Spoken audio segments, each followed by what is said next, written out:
Así es, hay mucho alrededor de la farmacoterapia que también debe de tomarse en consideración para el día a día. Y además, dentro de los procesos terapéuticos hay algo que es sumamente importante, como lo es la estimulación cerebral profunda. Y para eso, para los criterios de selección de los pacientes que específicamente pueden ser candidatos a estimulación cerebral profunda, está con nosotros la doctora Carolina Ramírez Gómez del Centro Médico Nacional Siglo XXI. Adelante, doctora.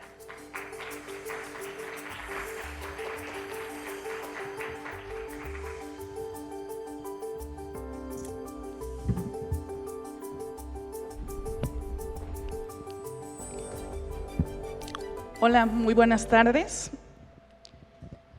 Y bueno, antes que nada, agradecer a los organizadores de este evento por darme la oportunidad de compartir este tema tan relevante para todos ustedes y por tener la iniciativa de tener un programa tan importante y de manera gratuita para los pacientes y familiares de Parkinson. Eso es de gran valía para todos ustedes. Entonces, bueno, ¿cuándo considerar que un paciente con enfermedad de Parkinson podría beneficiarse de la estimulación cerebral profunda? Como ya lo han comentado y lo han revisado con los médicos que previamente han estado aquí, el paciente con enfermedad de Parkinson invariablemente va a llegar a un punto en su enfermedad en que va a presentar fluctuaciones motoras y disquinesias que pueden beneficiarse algunos o muchos de ellos del tratamiento de estimulación cerebral profunda. Entonces, una de las principales indicaciones para la cirugía de estimulación profunda justamente son las fluctuaciones motoras, que como ya lo mencionaron, se refiere a estos episodios o periodos durante el día donde el paciente vuelve a presentar estos síntomas discapacitantes a pesar de estar con el mejor tratamiento médico, en el que pues nuevamente está lento, está rígido, tiene temblor.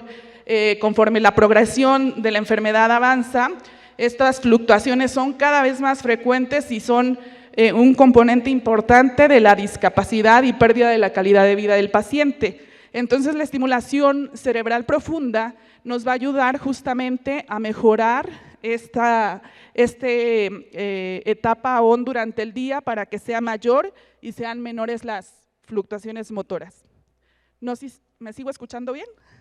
Ok, creo que me escuchaba muy fuerte más bien. Dentro de otros criterios o indicaciones para la cirugía se encuentran las disquinesias problemáticas que no responden al tratamiento médico y el temblor refractario a tratamiento médico.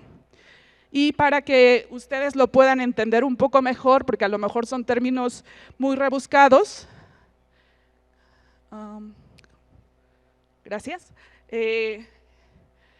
Las fluctuaciones motoras básicamente se refieren al momento en el que el paciente pierde ese efecto dopaminérgico y empieza a verse nuevamente lento, rígido, con temblor, como este paciente que su movilidad global se ve limitada, tiene problemas para la marcha. Y esto pues se refiere a que cada vez el efecto de la levodopa o de los fármacos dopaminérgicos se va cortando. Entonces, hay muchos periodos durante el día en los que el paciente puede mostrar este tipo de problema. ¿Me corren el video, por favor? O no sé si… Ok. Y bueno, a diferencia de este momento en el cual el paciente tiene una mejor movilidad debido al efecto de la medicación. Su braceo es mejor, su marcha es mucho más rápida y sin congelamientos. Además de que su carita se ve, pues, obviamente, mucho más expresiva y la movilidad general es mejor. Entonces, esto se refiere justamente a las fluctuaciones motoras para que ustedes lo puedan entender un poquito más. Y aquí tenemos lo que son las disquinesias, que es otra de las indicaciones quirúrgicas, en las cuales el paciente puede tener estos movimientos involuntarios, serpenteantes, sin un objetivo y que pueden ser bastante discapacitantes para muchos de ellos, y que no responden al tratamiento médico o tienen una respuesta parcial solamente. Entonces, esa es otra de las indicaciones. Y la última, que no es que sea la última solamente, pero estamos hablando como de las indicaciones más precisas sería el temblor refractario del paciente con Parkinson. Y es importante, hablando un poquito de las indicaciones quirúrgicas, saber cuáles son síntomas que no van a responder a la cirugía de estimulación cerebral profunda. Y estos son los que nosotros llamamos síntomas axiales, que básicamente se refiere al congelamiento de la marcha, sobre todo cuando este congelamiento no tiene respuesta a los fármacos dopaminérgicos. La disartria, que es esta alteración del lenguaje, la inestabilidad postural y pues alteraciones de la marcha o desequilibrio.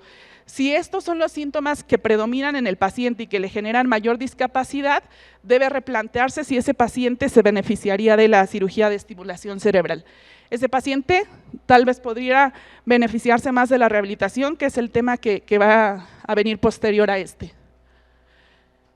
Y bueno, una vez que ya tenemos al paciente y decidimos que tiene alguna de estas condiciones que sugieren que puede beneficiarse del tratamiento quirúrgico, ¿qué es lo que hacemos después? Y bueno, para esto varios grupos expertos tuvieron reuniones y en el año 1998 se publicó esto que es el CAPCID-PD, que básicamente son unas guías que establecen tanto los criterios de selección previo a la cirugía, como los criterios que deben continuarse en el seguimiento del paciente que se somete a cirugía de estimulación cerebral profunda.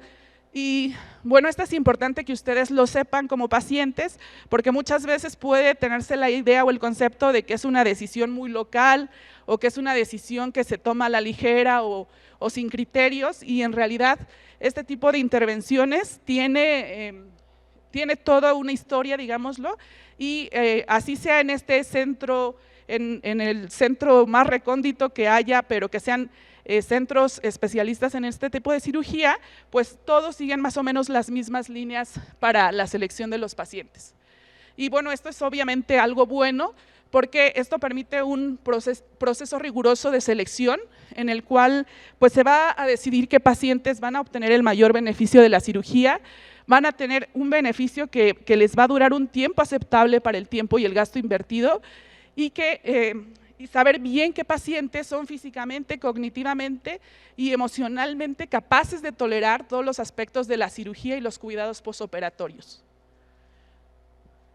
Y entonces, una situación que es muy relevante es saber que existe una ventana de oportunidad en la cual vamos a tener los mayores beneficios con los menores riesgos, y esto básicamente es importante saber que pacientes que tienen más de 5 años con la enfermedad de Parkinson, pero a la vez tienen menos de 75 años, van a ser los pacientes que más se van a beneficiar de este tratamiento quirúrgico, porque muchas veces tenemos la idea, tanto pacientes como incluso médicos, que este tipo de terapia pues solo se utiliza en fases muy avanzadas de la enfermedad o cuando ya no hay como ninguna otra alternativa, y la realidad es que no, que como ustedes lo ven, existe una ventana terapéutica en la que podemos tener mucho mayor beneficio.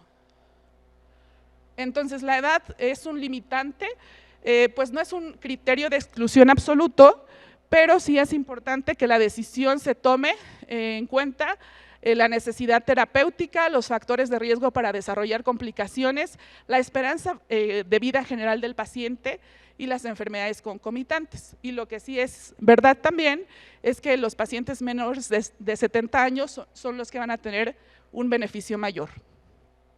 En el caso de pacientes con temblor refractario, la edad representa un factor menos relevante en el momento de la toma de la decisión. Y bueno, antes del paciente someterse a la cirugía, estas guías lo que recomiendan es que el paciente haga un diario. Este diario se recomienda por unos 3 meses previos a la cirugía, en los cuales en intervalos de 30 minutos en una semana pueda establecer en los momentos de estado off, de off parcial, de estado on, pero con estas disquinesias que ya vimos, si hay caídas, si hay congelamiento, si hay distonía en off. Todo esto pues, nos va a permitir que podamos conocer mejor el fenotipo del paciente y poder tomar una mejor decisión del blanco quirúrgico. Obviamente, si ustedes llevan el tratamiento con su médico neurólogo, que los conoce de años desde que les hizo el diagnóstico, es muy probable que pues conozca más o igual que ustedes su enfermedad. Y bueno, otras cosas que son importantes o criterios que se establecen para someter al paciente a esta cirugía, pues obviamente, como lo mencionaron, es saber que el paciente en verdad tiene el diagnóstico de enfermedad de Parkinson y que no tiene un parkinsonismo atípico, por ejemplo. Por lo cual, justamente, se establece que el paciente no debe tener menos de 5 años con la enfermedad al momento de considerarlo candidato quirúrgico, justo por esta situación, porque los parkinsonismos atípicos pues no se van a beneficiar del tratamiento quirúrgico, y además porque en general, como lo mencionó la doctora Ingrid, los fenotipos van a tener una buena respuesta al tratamiento médico los primeros años. Otro de los criterios que es muy relevante es la respuesta a levodopa o a los fármacos dopaminérgicos, por lo cual muchos de ustedes ya saben que una de las situaciones que se realiza previo a la cirugía es la prueba de levodopa. Y esta prueba de levodopa pues tiene mucha relevancia porque nos establece pues la respuesta que el paciente tiene a la misma en la escala que nosotros evaluamos. Y este porcentaje que tiene que haber de mejoría, en realidad es un porcentaje que se establece como corte, pero el paciente con enfermedad de Parkinson suele tener más allá del 50% de mejoría con la levodopa. El problema con la levodopa es más bien el acortamiento del efecto, pero el efecto sigue siendo bueno.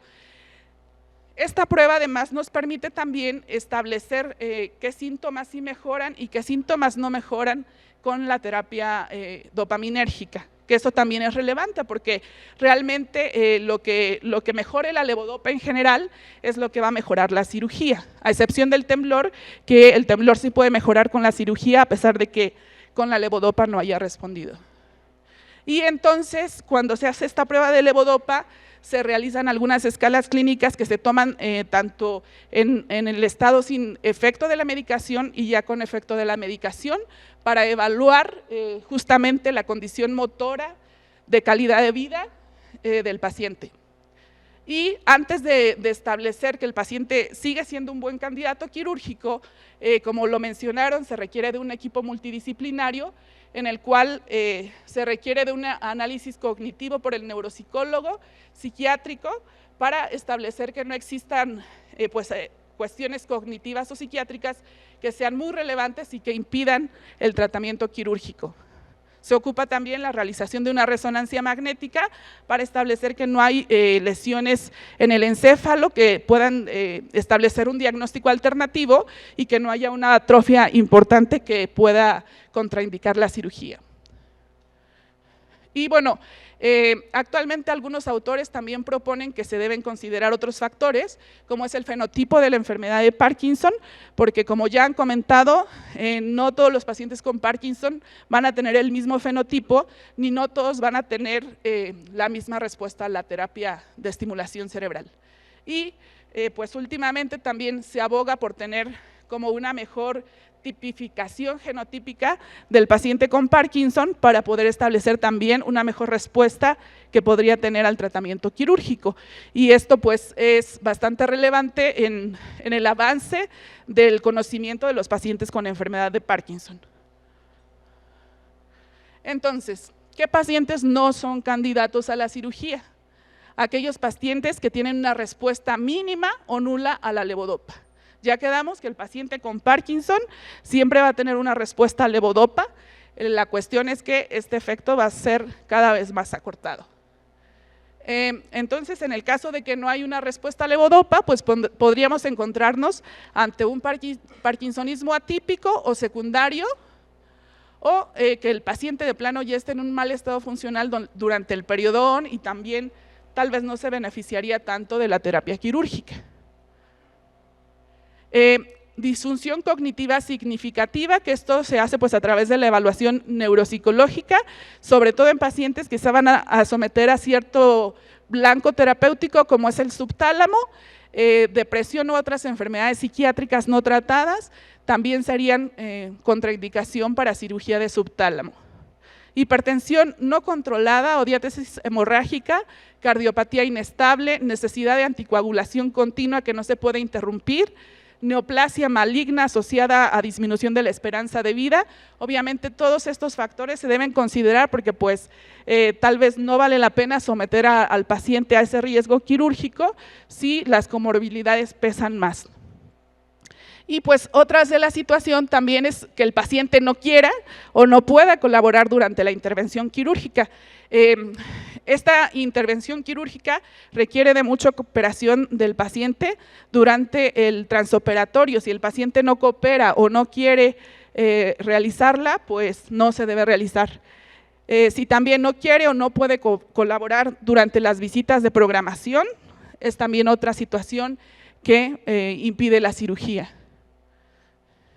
¿Y qué puede hacer entonces la terapia por el paciente con enfermedad de Parkinson? Va a conseguir mayores periodos de alivio de los síntomas motores, puede mejorar la calidad de vida del paciente y de los familiares y puede reducir la cantidad de fármacos que se necesitan en estos pacientes, sobre todo en ciertos blancos quirúrgicos.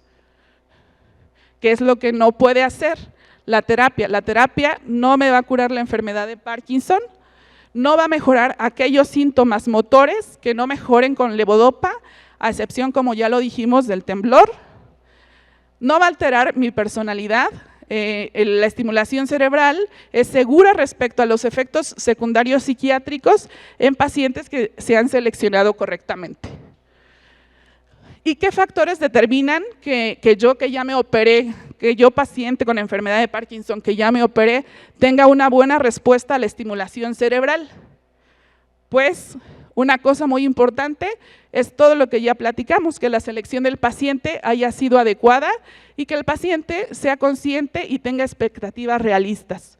Algo muy importante también es que el procedimiento quirúrgico y la localización del electrodo sea la adecuada, por lo cual esta cirugía se hace solo por expertos, porque 1 milímetro puede hacer mucha diferencia en la buena o mala respuesta en el seguimiento del paciente quirúrgico.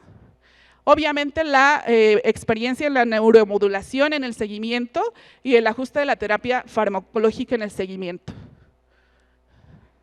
De tal manera que un paciente bien seleccionado es como este paciente que ustedes ven aquí, que en el video que vemos que está corriendo, el paciente se ve pues con una marcha lenta, con una movilidad global lenta, temblor de reposo, de predominio en su mano, en su extremidad superior derecha y la carita muy inexpresiva. Y vemos el paciente, el mismo paciente ya posoperado y con el estimulador encendido, que es un paciente que si ustedes lo ven en la calle, pues nadie sabe que tiene Parkinson, ¿no? Tiene una facies bastante normal, con una movilidad global bastante buena. Y pues en realidad eso es todo por mi parte. Espero que haya sido un poquito clara en estos minutos con ustedes y más que otra cosa para que ustedes tengan un poquito más de conocimiento de cuáles son las indicaciones, qué es lo que se hace previo a la cirugía y que todos los factores que están condicionando que el paciente tenga una buena respuesta.